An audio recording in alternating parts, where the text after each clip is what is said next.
Patay ang isang pulis matapos pagbabarilin sa Santa Cruz, Laguna. Arestado naman ang isang manong budol-budol sa Rosario, Cavite. Narito ang unang balita sa probinsya.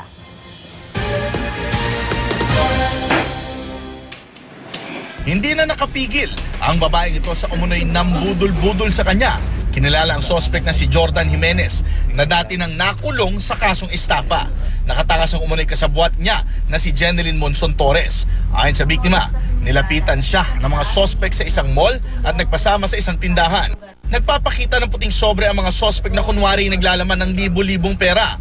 Ibibigay raw ito sa biktima kung iiwan niya ang kanyang pera at cellphone. Napapayag ang biktima pero bago tuluyang makalayo ang mga sospek ay natauhan siya at nakahingi ng tulong sa mga pulis. Aminado naman si Jimenez sa krimen. Nagkayupi-yupi ang dalawang kotse sa Balanga, Bataan na tumakbo matapos magkasagian. Ayon sa isa sa mga pasahero, nag-overtake sila sa isang kotse nang masagi sila sa Center Island. Nawala ng kontrol ang kanilang kotse at dito na nila nasagi ang isa pang kotse. Wala namang nasaktan sa aksidente. Nag-aabang na sana ng masasakyang bus pauwi ang isang pulis sa Santa Cruz, Laguna ng pagbabarili ng mga salaring riding in tandem.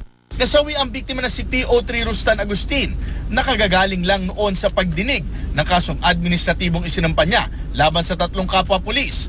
Bago tumakas sa mga salarin, tinangay pa ng mga ito ang service firearm ng biktima at iba pang gamit niyang nasa backpack.